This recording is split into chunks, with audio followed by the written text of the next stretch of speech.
بسم الله الرحمن الرحيم.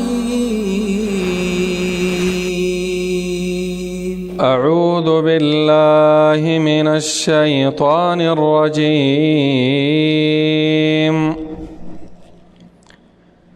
ويسألونك عن ذي القرنين قل سأتلو عليكم منه ذكرا إنا مكنا له في الأرض وآتيناه من كل شيء سببا فأتبع سببا حتى إذا بلغ مغرب الشمس وجدها تغرب في عين حمئة ووجد عندها قوما قلنا يا ذا القرنين إما أن تعذب وإما أن تتخذ فيهم حسنا قال أما من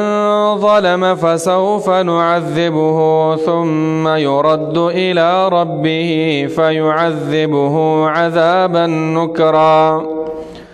وأما من آمن وعمل صالحا فله جزاء الحسنى وسنقول له من أمرنا يسرا. سورة الكهف شپاړسمه سپاره ده او آیات نمبر ده 83. الله رب العالمین په دې آیاتونو کې واقعه او قصه د ذوالقرنین بیانوي. مخکې مونږ بیان کړو چې اصل کې واقعه داسې وه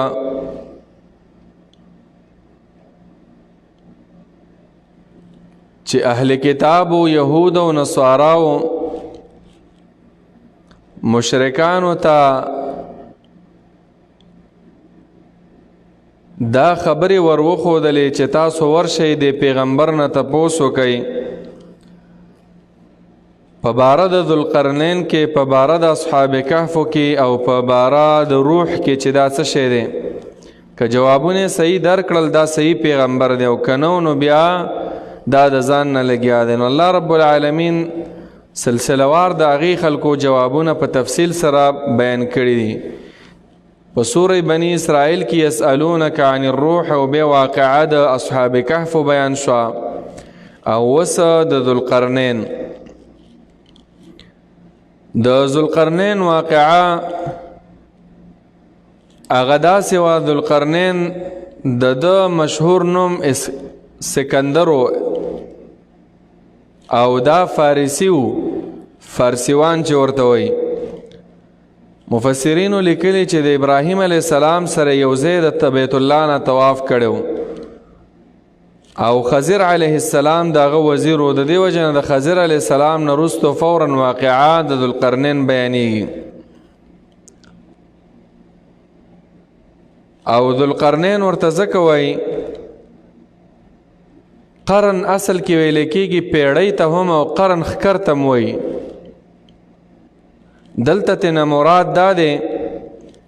چې د دنیا دوه بادشاهینې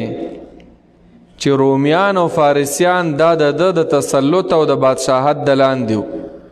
او یا بعضې علما ویلي و چې د دنیا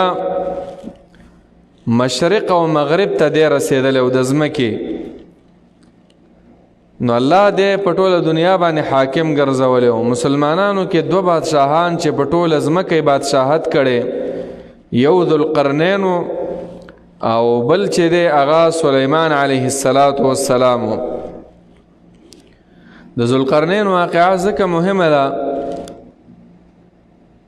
چې د دې ذوالقرنین په عربو کې کرامات مشهور و چې دا کار یې کړی دا یې کړی. نو مشرکانو چې دی هغوی به دا د الله تعالی سره شریک ګڼو، د الله نازولی به ګڼو. نو رب العالمین واقعه د ذوالقرنین چې بیانوي نو غټ مقصد پکې دا دی چې ذوالقرنین په خپل الله تعالی ته محتاج و ورستو براشي ما مکنی فيه ربي خير، الله ما له هر سرا کړي او د الله بندو د الله د پاره به دعوتونه کول. فرمای رب العالمین ويسألونك عن ذي القرنين، ويسألونك تپوس کوي تانا دا مشرکان دا عربو پلمسون د يهوديانو باندې چې يهوديانو ورته ویلو تپوسو کده د پیغمبرنا عن ذي القرنين پبارد ذو القرنين کې پبارد هغه بادشاہ کې چې مشرق او مغرب ته رسیدلی و، پبارد هغه بادشاہ کې چې رومیان او فارسیان د تسلط دلاندې و. قلت ورته ووایه ای پیغمبره سأتلو خامخا بللم خامخا بیانوما علیکم پتاسو بانی منه داغنا یعنی داغه د واقعاتنا ذکرا خبر د نصیحت هغه بیانوم. ذکرن مراد واقعه د ذوالقرنین به بیانو، خو ذکر ورته په دې وجه ویو چې په دې واقعه کې تذکیر او نصیحت او پند اخیستلی چې دا واقعه به ته بیانو، په دې کې سوچ او فکر وکړئ، د دې نه غټ عبرتونه واخلئ. نو رب العالمین فرمایي انا مکننا له فی الارض. د دې آیات مطلب دا دی چې الله رب العالمین ورته هر قسم اسباب هغه مسخر کړي، په ځمکه کې بادشاهت ورکړی، په دشمنانو باندې غلبه رب العالمین ورکړی، او ضروری چې کوم ضروریات او ضروری اسباب د ژوند هغه ټول الله تعالی ورکړي. نو فرمای انا مکننا له، انا مکننا یقینا مونږه مکننا طاقت ورکړو، قدرت ورکړو له ذوالقرنین تا فی الارض پزمکه کې، وآتیناه ورکړو مونږه دې ذوالقرنین ته من کل شیء سببا، من کل شیء معنا د هر یو محتاج الیه شیزنا، هر یو هغه شیزنا چې د انسان ورته حاجت او ضرورت وي ورکړه ورته منګه سببا ولارا، لارا مراد و روخان لارا چې رسون کی مقصد تا، یا سببا مراد سامان د ضرورت د هر شي نه چې د ورته ضرورت هغه ورله موږ ورکړیو. کل شی ان مراد چې کوم شي څه د ذوالقرنین په خپل بادشاہت کې ضرورت و. نو رب العالمین فرمایي چې فاتبع سببا، فاتبع معنا ونی ولد ذوالقرنین سببا لارا او هغه اسباب چې دی ورسو مغرب ته روان شو په هغه طرف د مغرب باندې. پښتو کې ترجمه داسې ده فاتبع معنا نو ونی ولد ذوالقرنین سببا لارا د مغرب، هغه اسباب ځان سره کړل او په مغرب په لار روان شو، یا فاتبع معنا روان شو دی سببا په لار د مغرب، چې مغرب معنا چې ځمکه کې د انور د ځمکې هغه اخري حصې ته چې نور آلته ډوبېږي. نور خو په اسمان کې ډوبېږي، خو د ځمکې په احاطه کې چې انسان وایي چې دې نه وراخوا بس نور بیا ورځ راځي ورځ راخیږي، هلته روان شو دی. دا روانېدل د ده یا د هجرت دپاره و، یا د غلبې د دین دپاره و، او یا د دعوت دپاره و چې لاړ شي د مغرب خلکو ته دعوت ورکي، او چا چې به مخالفت د دین کو هغې سره به جنګ هم کو وروستو راځي. دویمه معنا دا هم دا فاتبع استعمال د اسبابو شروع کو چې مغرب ته لاړ شي، داسې اسباب استعمال کو چې مغرب ته روان شي. نو مغوا انسان چې همت کوي خواري کوي، د انسان دا سعی دا عبث نزي، ان سعیکم لشتا، ستاسو دا سعی او ستاسو دا کوشش شي مختلف دی او هر انسان ته خپل کوشش هغه ثمره ملاوي. نو رب العالمین فرمای حتی اذا بلغ مغرب الشمس، حتی تر دې پورې اذا بلغ کله چې ورسېدو مغرب الشمس هغه ځای د ډوبېدو او ځای د پټېدلو د نور ته، نو وجدها موندیو کو دغه نور لره تغربو چې ډوبېده او پټېده فی عین حمیئة، فی عین په هغه چینه کې، په هغه چینه کې حمیئة لکه د ډک سین غوندې. حمیئة معنا دا د تورو خټو، داسې چینه وه چې د تورو خټو په شانتې ښکاره کېده، یعنی ډک سین و. اصل کې دی چې د ځمکې یو طرف ته لاړو هلته نورې آبادیانې نه وي، سمندرونه وو. علماو لیکلي دي چې دې سره مراد هغه د بحر اسود هغه تور بحر چې دی د هغې کنارې دي. هلته چې کله انسان لاړ شي او ګوري نو د انور چې ډوبېږي ته به وایې که دا په دې خټه کې ډوب شو، په دې خاوره کې ډوب شو. او دا قوم او دا ملک دا په یونان کې دی. نو ذوالقرنین تقریبا د فارس نه 1400 کیلومتره هغه فاصله مزل وکړو. نو هلته ورسېدو. ورنه نور چې دی هغه د اسمان سره تعلق لري، خو په ځمکه کې سړی وایي که نه یاره په دې غر کې ور ډوب شو، په سمندر کې د انور ور ډوب شو. هغه ځای ته ورسېدو. نو هلته داسې یو خلکو چې د الله رب العالمین د دین نه انکار کوو، نو ده ورته دعوت ورکو. د دعوت نه چې انکار وکړو نو رب العالمین ورته وویله چې کم خلق د دعوت نه انکار کوي هغه له عذاب ورکا، او چې کم خلق هغه ستا دعوت مني د هغوی سره ښه سلوک وکړه. قلنا نو مونږ وویله یا ذا القرنین ای ذو القرنین اما ان تعذبا یا به ته عذاب ورکې دوی ته په قتل سره که ایمان نه راوړي، او تتخذا یا دا چې اونیسا فیهم په باره د دوی کې حسنا خلاره ښایسته لاره اونیسا، که ایمان راوړي ستا په نصیحت سره. ایمان چې چا راوړو بس هغې ته څه مه وایه، د هغې وینه محفوظ شوه. او که کفر باندې کلکو نو بیا ورله عذاب ورکه. نو پیغمبر صلی الله علیه وسلم هم داسې فرمایي چې من قال لا اله الا الله، چا چې دا کلمه د توحید وی لا اله الا الله محمد رسول الله، منځ کو زکات ورکو، عصموا مني دماءهم واموالهم، د دوی ویني او مالونه محفوظ شو. نو الله ذوالقرنین ته دغه شانې ویله که چا ایمان راوړو څه ورته مه وایه، او که یې نه راوړو عذاب ورله ورکه، معنا جهاد ورسره وکړه. قال اما من ظلم، ذوالقرنین هم د عدل نه کار واخسته او دا یې وویله چې څوک د دعوت د توحید نه وروسته کفر او شرک ورکوي او په هغې باقي پاتې کړي، نو موږ به یې قتلوم او موږ به ترې جیلیان او بندیان هم جوړوو، او آخرت کې هم الله تعالی ډېرې سزاګانې ورکي. او که چا ایمان راوړو دنیا هم ښایسته او آخرت هم ښایسته. نو فرمای رب العالمین قال اما من ظلم، اویل ذوالقرنین دغه قوم ته اما من ظلم، هر چې هغه څوک دی ظلم چې ظلم یې وکړو یا ظلم یې کړی دی، ظلم یې کړی دی په کفر او په شرک کولو سره، ظلم یې کړی دی په ګناهونو کولو سره، ظلم یې کړی دی د توحید په نه قبلولو سره، نو څه چل به وکړو فسوف نعذبه، زر دی چې موږ به عذاب ورکو هغه لره په دنیوي عذاب سره،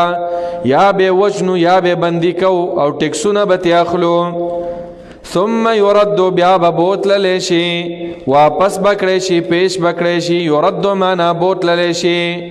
الى ربه خپل رب ته پس د مرګه. دنیا کې به ورله عذاب ورکو، په آخرت کې هم د ده دپاره عذابونه دي. فيعذبه عذابا نکرا، نو عذاب به ورکړي الله تعالی دغه بې ایمانه او دغه کافر او ملحد انسان ته چې چې د الله دا دین نه دی منلی عذاب به ورکړي الله تعالی هغه ته عذابا عذاب نکرن ډېر سخت عذابونه به رب العالمین بیا په آخرت کې ورکوي. معلومه دا شوه چې د کافر سړي دپاره په دنیا کې هم امن نشته چې کله زور د مسلمانانو وي او په آخرت کې هم نشته دی. ځکه دا انسانان الله تعالی د بندګۍ دپاره پیدا کړو چې بندګي نه کوي دا قابل د ژوند نه دی نه په دنیا کې او نه په آخرت کې. واما من آمن وعمل صالحا او هر چې هغه څوک دی آمنه چې ایمان راوړو هر چا چې ایمان راوړو وعمل او عملونه وکړل صالحا نیک عملونه په طریقه د پیغمبر باندې ایمان سره نیک عمل دا ضروری نو فله رب العالمین فرمایي چې د پارشتره جزاء د بدلی په لحاظ څه شی ورلشته دی الحسنى غښکلی عاقبت او ښکلی کور چې د جنت دی. دنیا کې ښکلی کور دی. الله قرآن کې فرمایي مخکې آیتونه تیر شوي وو فلنحیینه حیاتا طیبه موږ به ورله ډېره ښکلې زندګي ورکو او په آخرت کې چې دی د ده دپاره هغه نعم عقبت دار دی ښکلی کور دی د جنت د چا دپاره چې ایمان راوړی وي نیک اعمال کړي وي قرآن له ټیم ورکړی وي حدیث د رسول الله په ځان عملي کړي وي.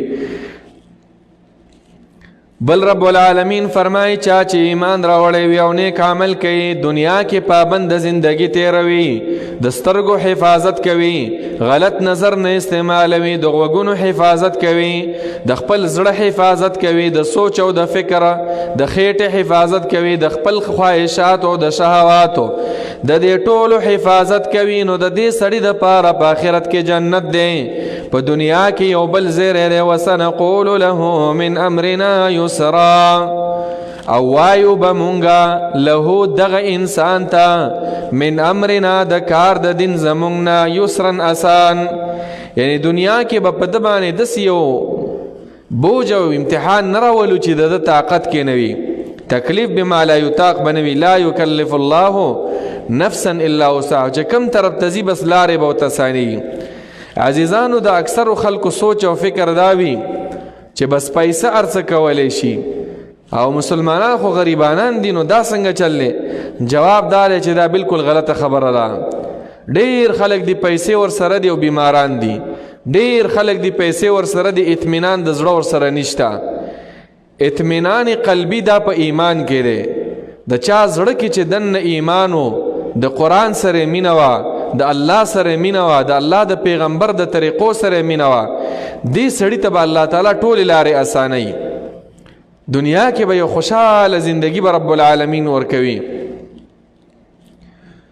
نو رب العالمین به فرمایي ثم اتبع سببا مغرب نه چې کله فارغ شو ذوالقرنین نو به لاړو مشرق طرف ته اراده وکړله چې هلته دعوت وکړي.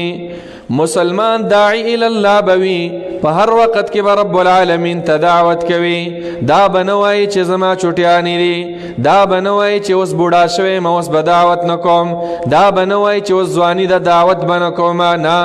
په هر وخت کې په هر لحظه کې په هر عمر کې په هر حالت کې به د رب العالمین دین ته خلک رابلي د خپل وس مطابق. نور وس دې نه کېږي دا وس خو دې کېږي چې د انټرنیټ په ذریعه باندې خپلو ملګرو ته د علماو بیانونه ورلیږه. دام یو دعوت دی چې خپله خبره نشي کولی د بل عالم خبره اوره ورلیږي. نو رب العالمین فرمایي ثم اتبع بیا روان شو ذوالقرنین سببا معنا په بله لار باندې په لار باندې چې تلې وه مشرق ته یا ثم اتبع بیا ونیوله ذوالقرنین سببا بله لار او سببا معنا هغه اسباب او هغه سامانونه راونیول چې مشرق ته ورسو لاړ مشرق د ځمکې ته لاړو حتى إذا بلغ مطلع الشمس وجدها تطلع على قوم لم نجعل لهم من دونها سترا تردې چې ورسېدو ذوالقرنین حتی اذا بلغ تردې چې ورسېد ذوالقرنین مطلع الشمس هغه ځای د راختلو د نور ته، یعنی د ځمکې داسې حصې ته ورسېدو چې هلته نورې آبادیانې نه وي، وراخواتې بحرونه او یا غرونه وو، او همدغه ځای آخري ځای و د دې ځمکې په لحاظ باندې دا آخري ځای و. دلته نور راختو ځای ته ورسېدو، نو چې ګوري وجدها بیا یې موند دغه نور لره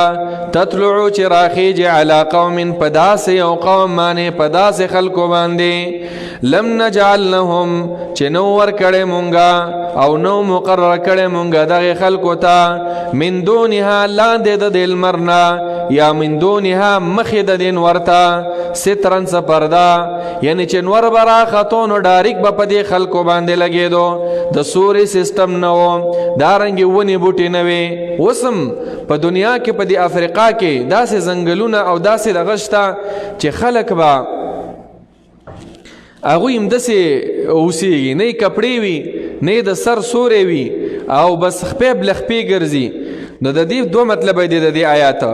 یو مطلب دا دی چې داسې یوه علاقه وه چې هلته آبادیانې نه وي، بس ریګستان علاقه وه، شړه دشته او انسانان په هغې ګرمو ګرمیو کې اوسېدل، ځانون دپاره صرف سمڅې به یې جوړې کړې وې، نور د سوري بندوبست نه و. مفسرینو لیکلي دویم مطلب هغه دا دی چې داسې خلکو لکه زناور، لکه نه د کپړو بندوبست او نه د پردې بندوبست، بس همداسې برمنډ به ګرځېدل چې نور به راوختو په دوی به ډاریک به په دوی بدنونو لګېدل، عقل او شعور پکې سم نه و. نو داسې ځای له لاړو، هغوی ته هم دعوت کوم. نو رب العالمین فرمایي کذلک وقد احطنا بما لدیه خبرا، کذلک دغسې کار یې وکړو لکه مخکې قوم سره چې کړی و، لکه مغرب ته چې لاړو خلکو ته دعوت ورکو چې دعوت به ومنئ که نه عذاب به ته میلاویږي، او که ومنو نو بیا به تاسو به په امن کې هم په دنیا او هم په آخرت کې. وقد احطنا بما لدیه خبرا، او یقینا راګیر کړی و مونږه بما په هغه اسباب او هغه سامانونه لدیه چې د ده سره و،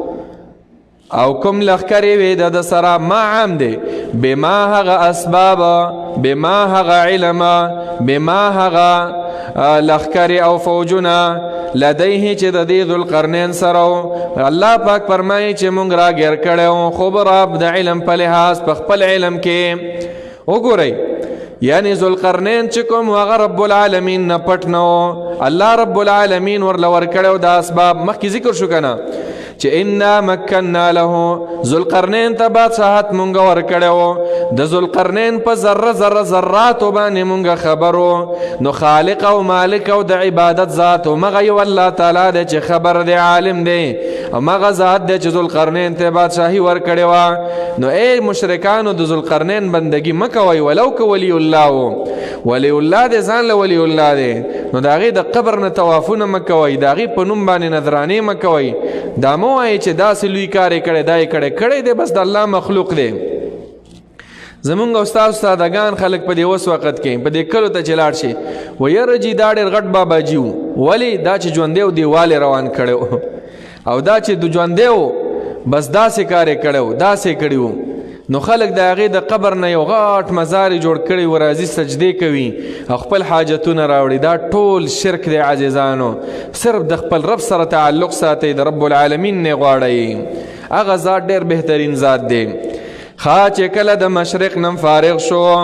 نو رب العالمین فرمایي ثم اتبع سببا، بیا روان شو سببا په بل لار باندې، یعنی اسباب برابر کړل د بل لارې، یا جنوب ته یا شمال ته. داعی الله به همداسې وي، په یو ځای کې مه پاتې کېږه، لاړ شه یو ځای کې دعوت وکړه، بیا بل ځای کې وکړه، بل ځای کې وکړه، په یو ځای کې به ستا خبره خلک ومني. او که په یو ځای کې پروت وي نو خلک د خبره نه مني نو بیا به ټول عمر خپه. د دې وجې نه پیغمبرانو تاریخ چې وګورئ دا ګرځېدلي خلک دي. موسی علیه السلام را روان شو د مصر نه کم ځای ته راورسېدو، ان تر دې چې مدین ته راغلی و. خپله شعیب علیه السلام د مدین نه هغه ایکې ته لاړو. ښه زمونږ او ستاسو پیغمبر د مدینې نه راغی طایفه او دارنګې دا غټ غټ کلونه او بیا مکې نه راغی دغه طائف ته، د طائف نه مدینې ته، د مدینې نه تبوک ته، داسې به ګرځېدو نبی علیه الصلاة والسلام. ولې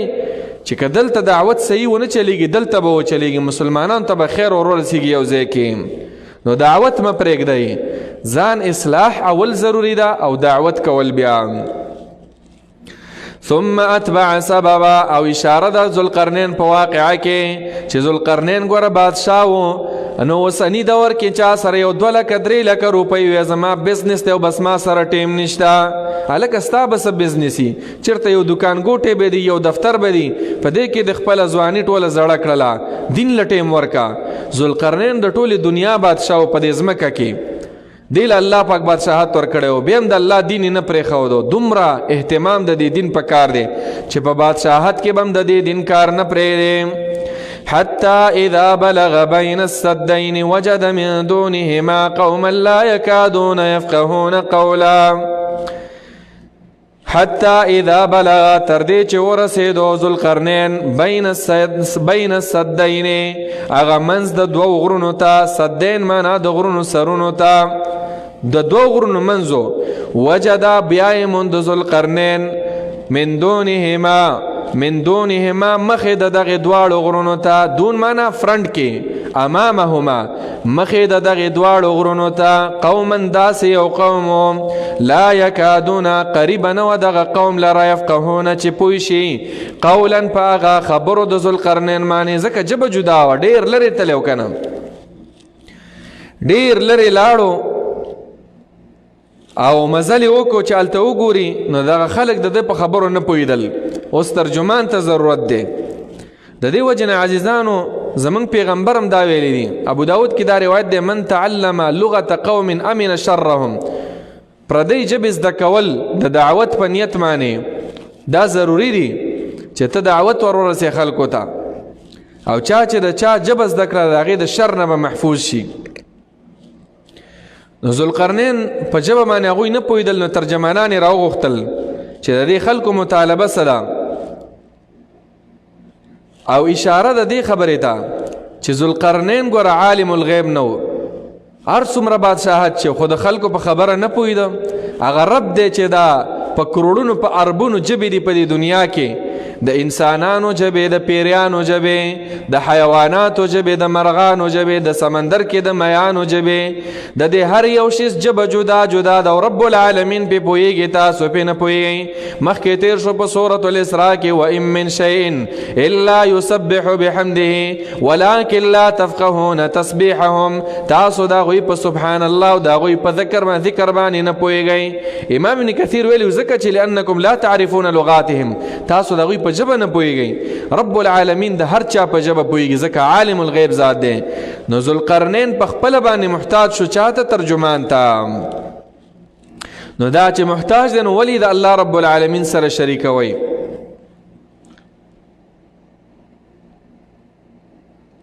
قالوا یا ذا القرنین، قالوا دغه قوم اوویلا په واسطه د ترجمانانو، چاته اوویلا ذوالقرنین ته، یا ذا القرنین ای ذوالقرنین، مونږ ډېر تنگ راغلی یو، دلته یو قوم دی داسې پیتی پیتی پوزې دي، حدیث کې هم راغلی دي، او ډېر واړه واړه دي، او راشي او موږ سره ډېر ځای ته کوي چې هغه یاجوج او ماجوج دي. نو قالو دی ویل یا ذا القرنین ای ذوالقرنین ان یأجوج و مأجوج، یقینا دا یاجوج ماجوج چې دي مفسدون ورانه کوونکي دي، فساد کوونکي دي، فی الارض پزمکه کې، فهل نجعل لك خرجا، آیا ته حکم نکوي، ته حکم وکا د څه دپاره؟ نجعلو چې مقرر کو لکه ستا دپاره خرجن خرچا او پیسې را جمع کو، علی ان تجعل د دې دپاره چې ته وګرځوې بیننا زمونږ په منځ کې، و بینهم او د دوی په منځ کې سدن یو مضبوط دیواله، مونږ به پیسې دله درکو، خو ته څه وکه؟ ته زمونږ او د دوی په منځ کې یو دیوال جوړ کا. اول دا خبره او بیا د یاجوج ماجوج باره کې لږ وضاحت. قال نو ذوالقرنین ویلا ما مکنی فیه ربی، ما منا هغه اقتدار او قوت او مالا مکنی چې را کړی دی طاقت را کړی دی ما ته اقتدار را کړی دی ما ته فیه په هغه شیز کې ربي رب زما خیرون هغه ډېر غوره دی ما سره ټول سامانونه شته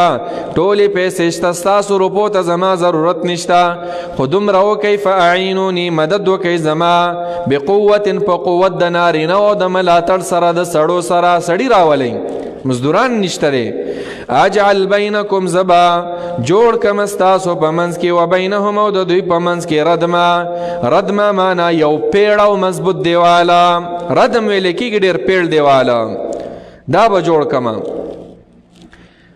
یاجوج ماجوج عزیزانو دا د قیامت د علامونه یوه غټه علامه ده او دام د آدم علیه السلام اولاد دی حدیث کې راغلی دی چې د دې قد و قامت چې د شبرن او شبرین یوه ولیش او دوه ولیش دی دغه شانتي او غټ غټ هم پکې شته دی په ورځ د قیامت باندې صحیح روایت کې راغلی دی حدیث د ابو سعید خدری رضی الله تعالی عنه دی چې نبی علیہ الصلوۃ والسلام فرمایي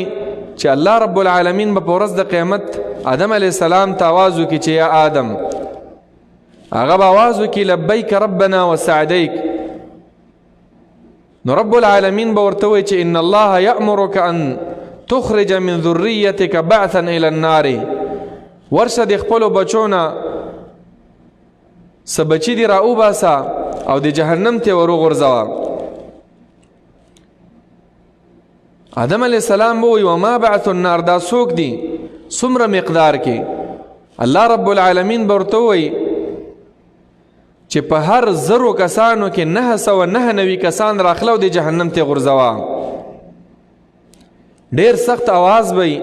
نبی علیہ السلام فرمایي چې دا आवाज مخلوق واوري فحينئذ تضع الحامل حملها ويشيب الوليد د دې سخت आवाज سره غزنانا چې ماشومې په خېټه دی هغه به ترې وغورځېږي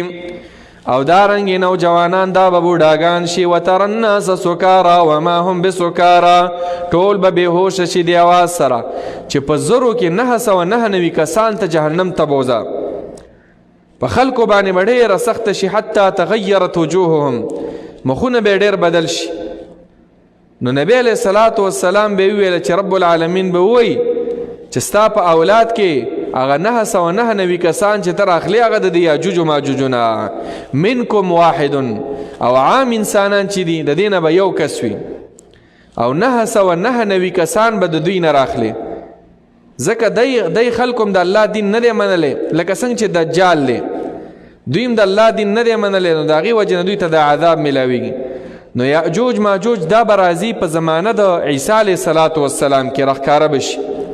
او چې راشي یفسدون فی الارض رستو به راشي سورة الانبیاء کې چې سم د سیلاب په شانې به داسې روان وي چپې به وهي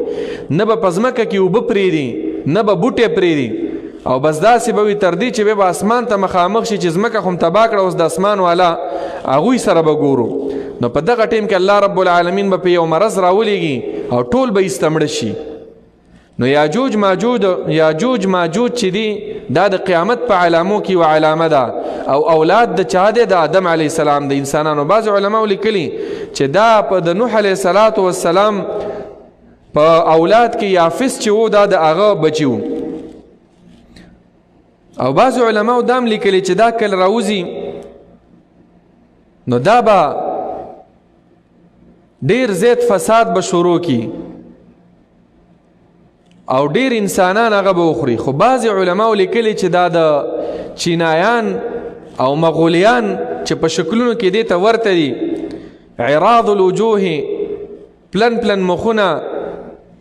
او پیتی پوزې وړې سترګې داسې شکلونه به وي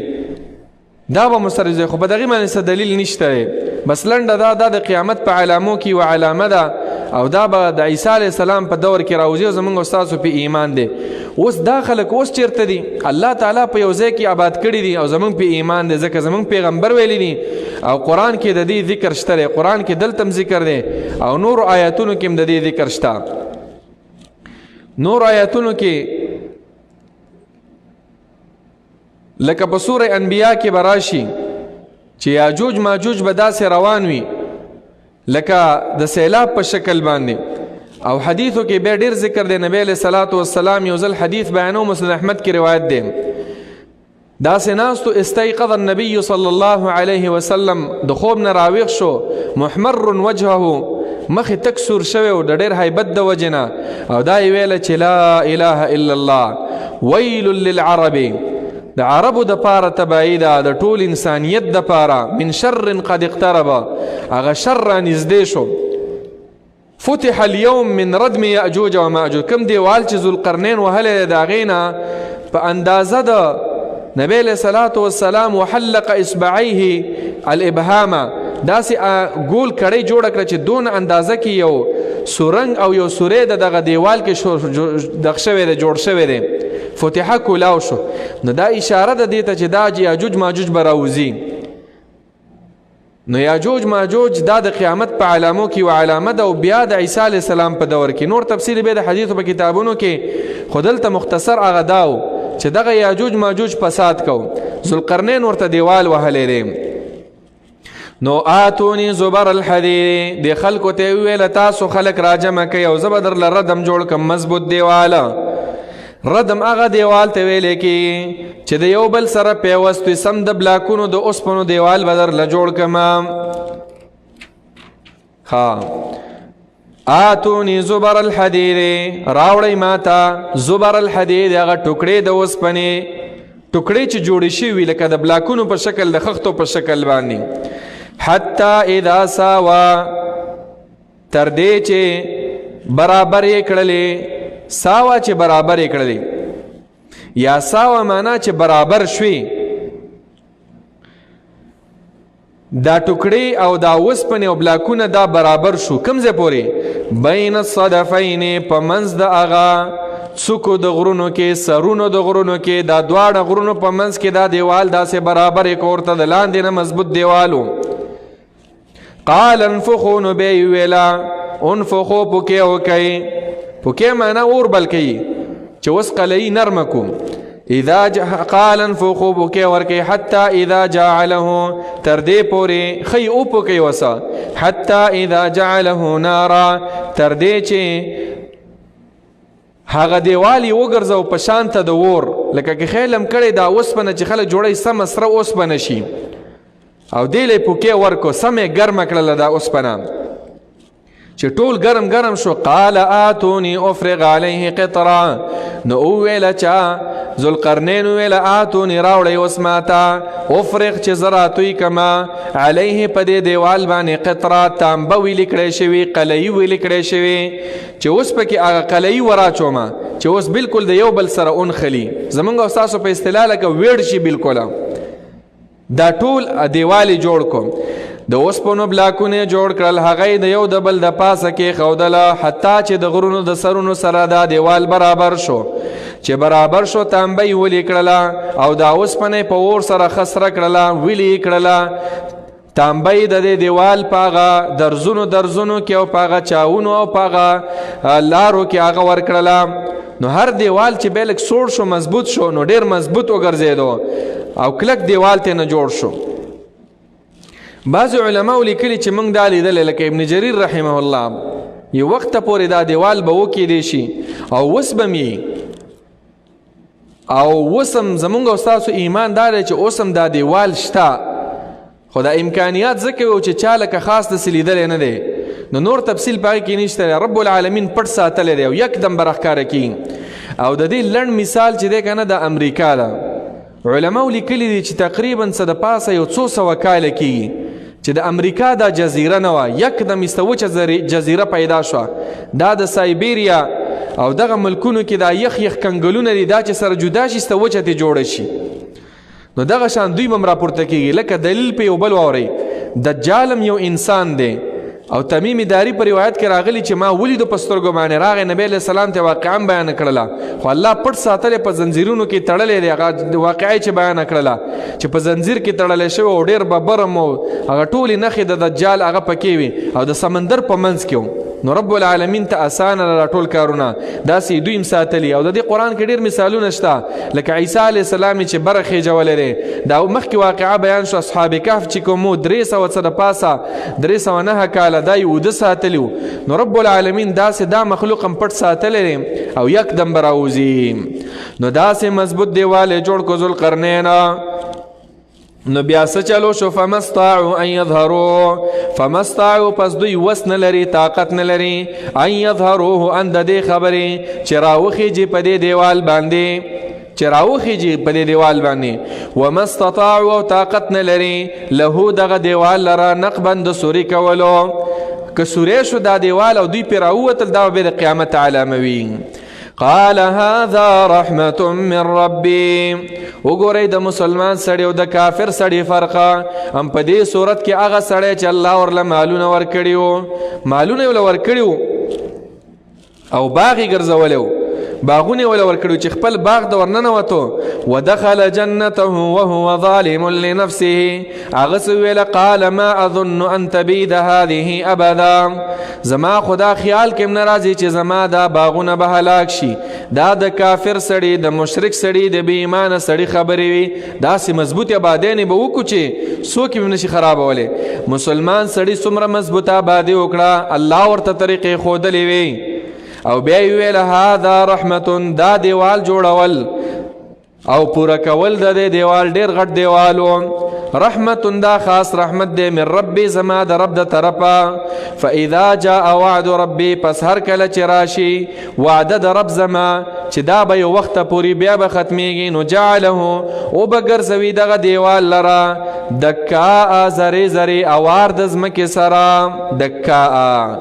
زره زره به وګرځي. بالکل د الله رب العالمین لفظ د كنت به بیا د ټینګې دا دیوال نه وي. وکان وعد ربي حقا. او د وعده د رب زما رښتینې. په دې کې اشاره ده چې دا دیوال به نړېږي، دا یاجوج ماجوج به راوځي، قرب قیامت ته نږدې، لکه څنګه چې نبی علیه الصلاة والسلام بیا د هغې تفصیل بیان کړی.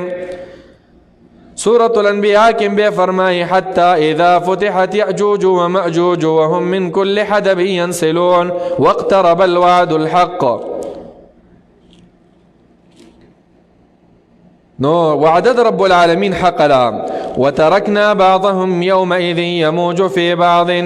وتركنا بعضهم او پری بګدو مونږه بعضې د دوی نه یومئذ په دغه ورځ باندې چې کله وعده د الله تعالی راشي د راوتلو د دوی، یموجو چپې به وهي فی بعض په بعضو باندې، معنا ننوځي به په یو بل کې ورا روان به وي. ونفخ فی الصور او بیا به شپېلۍ ووهلی شي، پوکې به وکړی شي فی الصور په هغه شپېلۍ د چې اسرافیل علیه السلام کې. فجمعناهم جمعا. نو راجمع به کو مونږه دغه ټول یاجوج او ماجوج او ټول انسانان او پیریان جمعا په راجمع کولو سره. یعنی دا ټوله دنیا الله پاک فرمایي چې ما یو امتحان پیدا کړی دی، ټول د آخرت دپاره پیدا دي. قرآن کې الله بل ځای کې فرمایي قل ان الاولین والآخرین لمجموعون الى میقات یوم معلوم. دا ټول چې کوم دي دا ټول به راجمع کېږي. وحشرناهم فلم نغادر منهم احدا. او دا ټول به راجمع کوو، هېڅوک به د دې نه مونږ نه پرېږدو. حدیث کې راغلی دي نبی علیه الصلاة والسلام فرمایي کیف انعمو وصاحب القرن قد التقم القرن. څنګه به مونږ خوشحالي وکړو په دې دنیا کې، او د شپېلۍ والا چې دی هغه د شپېلۍ ته دا خوله داسې نږدې کړې ده، صرف یو پوکې پاتې دی، د الله حکم ته منتظر دی. وحنا جبهته پورته داسې ګوري اسمان ته. واستمع متى يؤمر. غوږ یې ایښی دی چې الله به ورته کله حکم کوي. نو په دې دنیا کې د راحت شپې تېرول او آخرت نه بېغمه کېدل دا به مسلمان نه کوي. دا د کافرو دنیا ده. مسلمان به شپه ورځ دا سوچ کوي چې زما آخرت به څنګه وي. نو رب العالمین بے فرمائی وعرضنا جهنم يومئذ للكافرين عرضا. وعرضنا او راخکاره بکو منگا، راوڑاندی بکو نزدی بکو منگا جهنم یومئذ پا دغ ورزمانی للکافرین کافرانو تا عرضا پخکاره کولو سرا پرا نزدی کولو سرا پا پیش کولو سرا. جهنم برای کافرانو ته وزل راخکاره شي د پاره د یری. چې داسې په دهشت په شکل کې به وي چې غړمبا به کوي، زفیر او شهیق به وي. حدیث کې راغلی دی، مسلم کې روایت دی چې یؤتا بجهنم، جهنم برا وستلی شي، تقاد یوم القیامت، چې راښکلی به شي، راکش کولی به شي، ب70,000 زمام مع كل زمام 70,000 ملک، او یا زره واګي به لري او داسې به راکش کوي، او دومره درون به وي دا جهنم چې د یو واګي سره به او یا زره ملائک وي.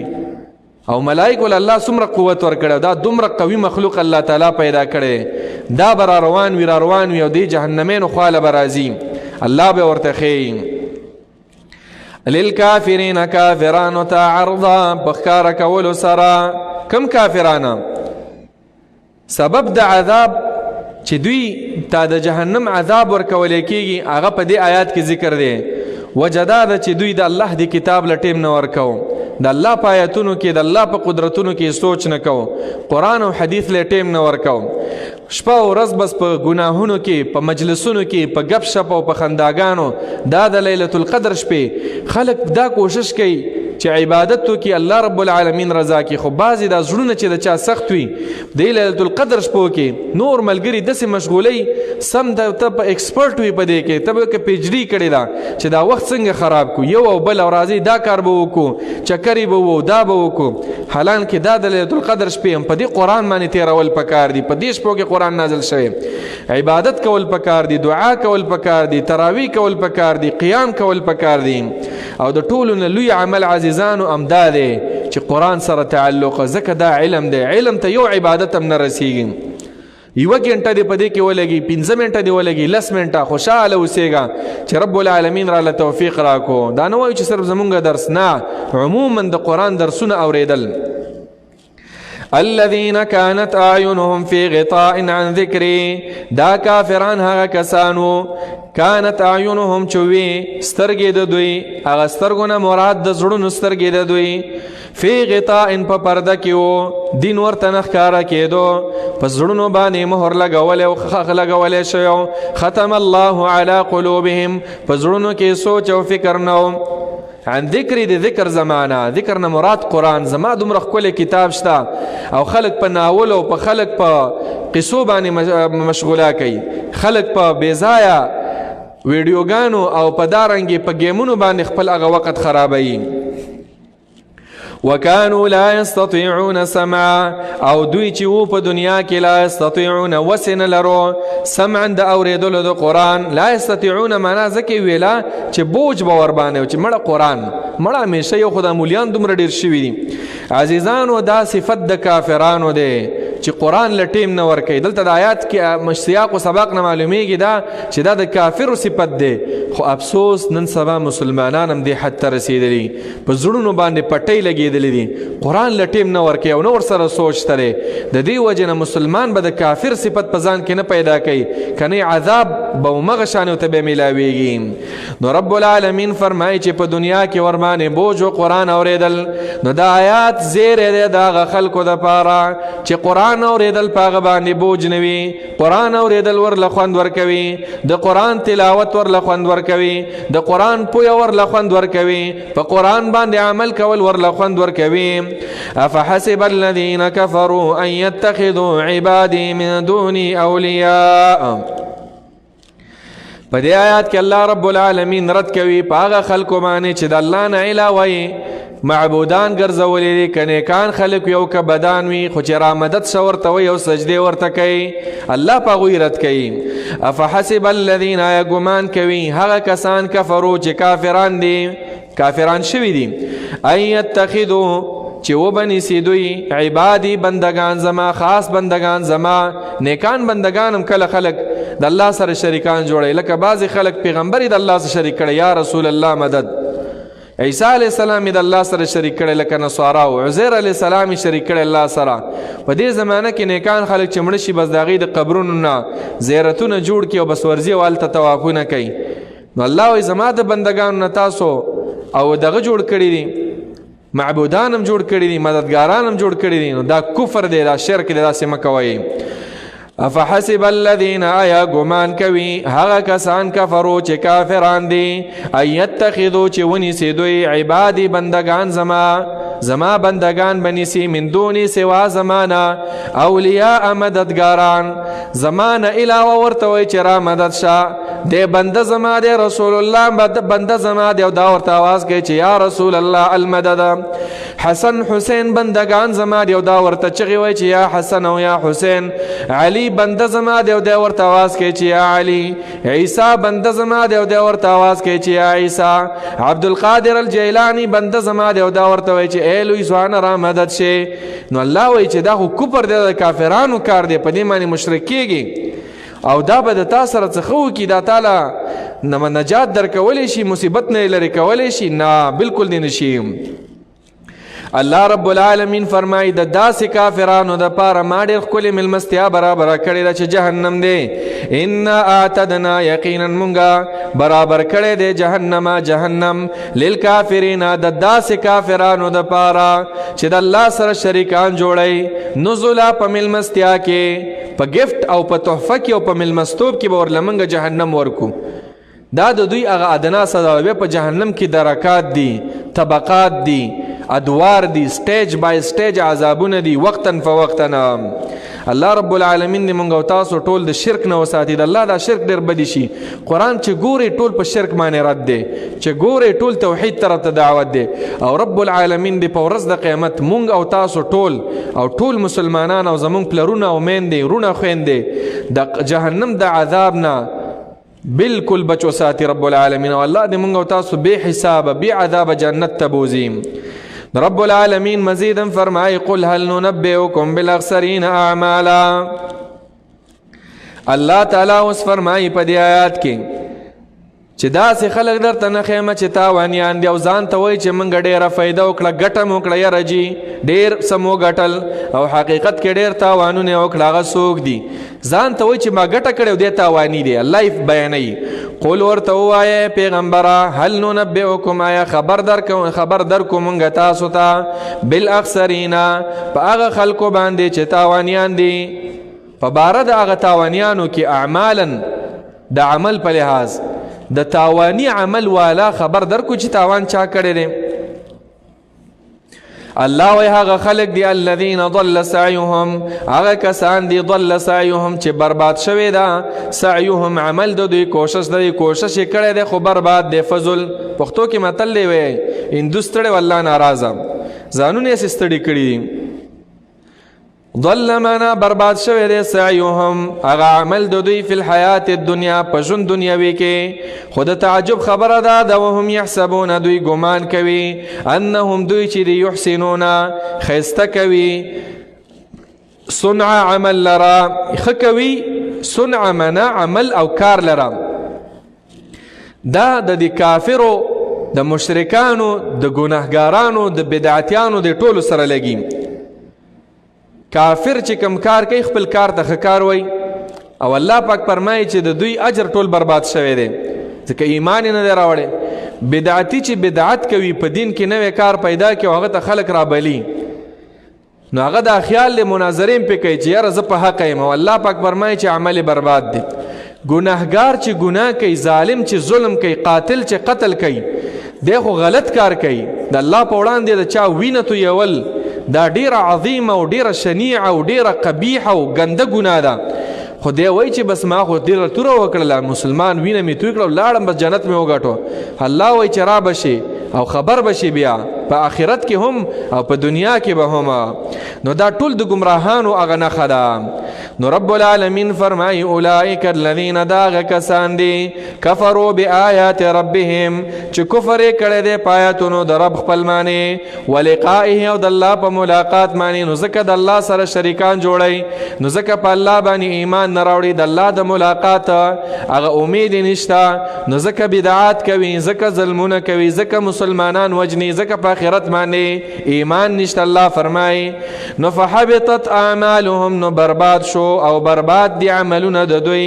فلا نقیم لهم یوم القیامة وزنا فلا نقیم لهم نبو درو مونگا د دوی د پارا یوم القیامة پورز د قیامت وزنا مانا تلا میزانا په معنا سرا د دوی اعمال اړو تلونه ګوري په ورځ د قیامت خو تل لګيږي د انسان اعمال به تل لګي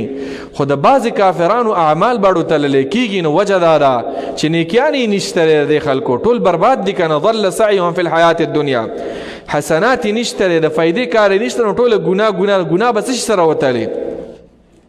دغه شان بعض مسلمانان دي دا غوي اعمال بم نه تل لګيږي الله به بي حسابه او بي عذاب هغه جنت ته بوزي ځکه حسنات ډیر زیات دي ټول نیکیانی دي غلطیان پکې نشته او دویم مطلب د دې آیات دا دی فلا نقیم لهم یوم القیامة وزنا چې د کافرانو حسنات به نه تللی کېږي او هر چې بدی ده هغه به وتللی شي چې پته ورته ولګي او الله رب العالمین به جهنم ته بیا بوزي خو اوله معنا راجحه ده چې بالکل اعمال به الله تعالی ونه تلی د بعضې کافرانو ذالک جزاؤهم ذالک دا کار کم کار معنا چې د اعمال برباد شو په دنیا کې جزاؤهم بدل د دغه کار والا خلک چې جزاؤهم بدل د دوی چې دا بدل د دوی چې دا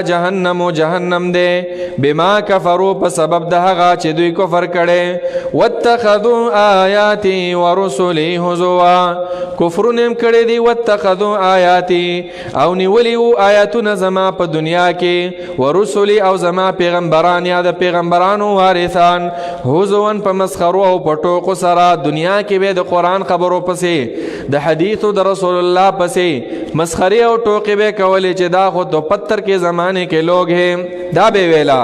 رب العالمین وی چې ما پسې به مسخرې کولې زما دین پسې به مسخرې کولې او دارنګې زما پیغمبر پسې نو الله ورله ځکه جهنم عذاب ورکړی د کافرانو اعمال هغه برباد دي د بعضو کافرانو هغه به نه تللی کېږي او نور عام اعمال هغه تللی کېږي لکه قرآن کې د دې ډېر مثالونه شته سورة القارعه کې الله تعالی فرمایي فأما من ثقلت موازينه فهو في عيشة راضية وأما من خفت موازينه فأمه هاوية د انسانانو اعمال بتللیکی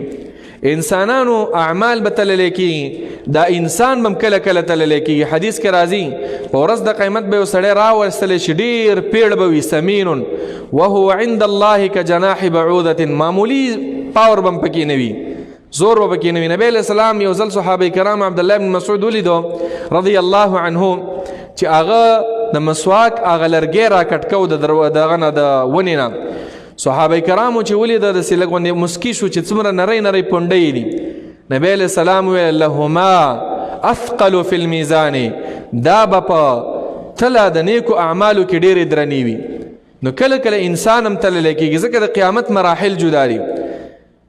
سبحان الله الحمد لله دابم تللیکی حبیبتان الى الرحمن ثقیلتان فی المیزان نو دا اعمال تللیکی انسان کله بداسی وی چې د اعمال په څه شي کې لیکل شوی صحیفه دا به تللیکی حدیث کې حدیث او صحیفه چې ورته ویل کی نو هغه براوستل شي راوړل شي حدیث کې راغلی دی چې 9 نوی رجستری به وي د تلی په یو طرف کې وي مد البصر د سترګو د نظر مطابق یو چیټ به وي حدیث البطاقه هغه کې بلا اله الا الله وي هغه به درانه شي نو هر یو عمل کې عزیزانو حصہ اخستل پکار دي چې تللی کېږي وزن ډیر وي او هغه بیا په حدیثو کې ذکر دی چې کوم اعمال دي رب العالمین چې کله ویره ورکوي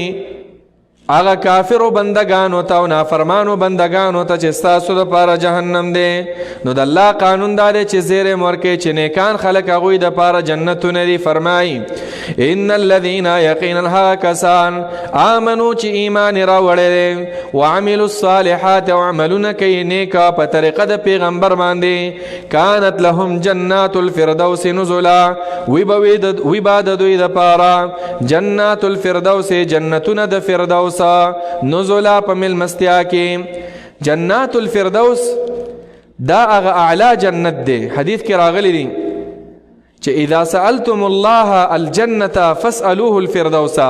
فإنه أعلى الجنة وأوسط الجنة ومنه تفجر أنهار الجنة. دا هغه بره جنت دی لکه په منځ باندې چې داسې ولاړ وي، او دارنګې دا د جنت نهرونه هم د دې ځای نه را روان دي، فردوس چې الله نه غواړي ورته یا الله مال فردوس اعلی راکړي. خالدین همیشه به وي په دې جنتونو کې، لا یبغون عنها نه به غواړي، لا یبغون نه به غواړي دا جنتیان عنها د دغې جنتونو نه حولا ګرځېدل او وتل بل طرف ته نه به غواړي، زړه به یې نه کېږي چې وځي د دې ځای نه. کله چې سړی یو ښایسته ځای له لاړ شي، یو ښکلی پارک وي، یو ښکلې منظره وي، شنه شنه بوټي وي، ښکلې هواګانې وي، او هلته هر څه سهولیات برابر وي، سړی وایي چې د دې ځای نه خو نه وتلی. نو جنت نه به هم انسان به نه غواړي چې وځي. قل لو كان البحر مدادا لكلمات ربي لنفد البحر قبل أن تنفد كلمات ربي ولو جئنا بمثله مددا. په دې آیات کې د الله رب العالمین هغه د علم قدر الله بیانوي، اندازه چې د الله څومره علوم دي، د الله څومره صفات دي. اصل کې مشرکانو به دا ویله چې د الله علم په تورات او انجیل او په قرآن کې راګیر دی او بس، نور الله علم نه لري، نعوذ بالله. رب العالمین دا آیات راولېږو چې د الله علوم که دا ټول سمندرونه سایانی شي او دا ټولې ونې دا قلمونه شي او بیا د دې سمندرونو په شانتې و چنده نورم یو ځای شي، دا ټول به ختم شي او د الله رب العالمین علم او د الله صفات او د الله کلمات به ختم نشي. دومره پراخه علم او دومره پراخه پویا او معلومات او قدرت او صفات د رب العالمین دي. نو الله فرمایي قل لو كان البحر مدادا لكلمات ربي، قل ورته ووایه پیغمبره لو كان البحر کچیری شي دا سمندرونه مدادا سایانی شي سایی شي لکلمات ربي د پاره د لیکلو د صفتونو د رب زما، د علم د رب زما، د کلماتو د رب زما، لنفد البحر نخامخا ختم بشي دا بحرنا وچ بشي سایانی، قلمونه به ختم شي قبل ان تنفد مخکې د دینا چې ختم شي کلمات ربي، صفتونه د رب زما، کلمات د رب زما، پویا د رب زما. ولو جئنا او اگر کراوړو مونږه، اگر چې راوړو مونږه بمثله پشانت د دې بحرونو مدد سای نور سایان مور سره راوړو، بیا هم داسې د الله رب العالمین اغا کلمات راګیر نکی. نور آیاتونو کې داسې دي ولو انما فی الارض من شجرات اقلام، کدا ټول پزمکه کې سونی دي د دینه قلمونه جوړ شي، والبحر يمده من بعده 7 ابحر، دا ټول دنیا کې دا یو بحر دی او چې د دې په شانتي وچند نور شي او دا ټول د الله صفات لکې د الله کلمات او د الله قدرتونه دا ټول به وچ شي او د الله رب العالمین قدرتونه نه ختميږي. دا علوم چې الله را لګلی که قرآن دی، تورات دی، انجیل دی، دا یو جز د الله رب العالمین د علوم دی، دا یو جز دی د الله د علم. نور د الله علوم ډیر وسیع دي. قل انما انا بشر مثلكم يوحى الي انما الهكم اله واحد. په دې آیات کې الله رب العالمین نفی د علم غیب کوي چې پیغمبر تم غیب حاصل نه دی، ذوالقرنین تم حاصل نو، اصحاب کهف تم پته نه و چې مونږ څومره وخت تیر کړی دی، هیڅ چا ته پته نشته دی، د غیب عالم صرف او صرف الله تعالی دی. نو رب العالمین فرمای قل ورته ووایه ای پیغمبره اعلان وکړه د خلکو ته انما انا بشر، یقینا زه انسان یم مثلکم ستاسو په شان، ستاسو په شان انسان یم. انسانیت کې پیغمبر د عامو انسانانو په شان انسانو، خوراک ته ضرورتو، خوب ته ضرورتو، اوبو ته ضرورتو، نکاح ته ضرورتو، بچو ته ضرورتو، خوګېدو چې کله به زخمی شو، دارنګې ګرمۍ ته ضرورتو، یخنۍ ته ضرورتو. عام ستاسو غوندې انسانو، مور و پلار موجودو، بچی موجودو، نسب موجودو، په بشریت کې زمونږ په شان انسانو. خو البته فرق د نبی علیہ السلام د نور انسانانو سره هغه په دې دویم ټکي کې دی چې یوحا الی، فرق صرف دا دی چې وحی کېدی شي ما ته د الله طرفه، زه پیغمبر یم د دې خبرې انما الهکم چې یقینا معبود برحق ستاسو اله واحد یو اله او یو معبود دی. فمن كان يرجو لقاء ربه فليعمل عملا صالحا. پس هغه څوک يرجو چې یقین لري امید لري لقاء ربه د ملاقات د رب خپل چې د الله سره به زه مخ کېږم، فليعمل نو عمل دی وکړي عملا صالحا عمل ډېر نیک په طریقه د پیغمبر باندې. طریقه د پیغمبر هغه دا ده چې اخلاص به پکې وي، ولا یشرک او شریک به نه جوړوي، برخدار به نه جوړوي بعبادت ربه په بندګۍ د رب خپل کې احدا هیڅ چا لره، نه به ولی د الله سره شریک،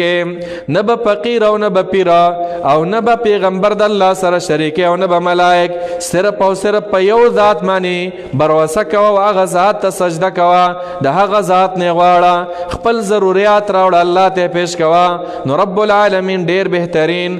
دعا قبلون کې ذات دی او ډیر رب العالمین غوره ذات دی، خیر ذات دی. الله رب العالمین دې موږ استاد شوق او رغبت د قران سره پیدا کی او رب العالمین دې زموږ استاد عقیده د قران او د حدیث مطابق جوړه کی او الله رب العالمین دې موږ او تاسو په هغه بندگانو کې شمار کی چې ليله القدر د اغوی په نصیب شوي وي او الله رب العالمین دې زموږ او تاسو نه دا ناسته په خپل دربار کې قبول کی. آمین یا رب العالمین. وصلی الله وسلم على نبينا محمد وعلى آله وصحبه أجمعين.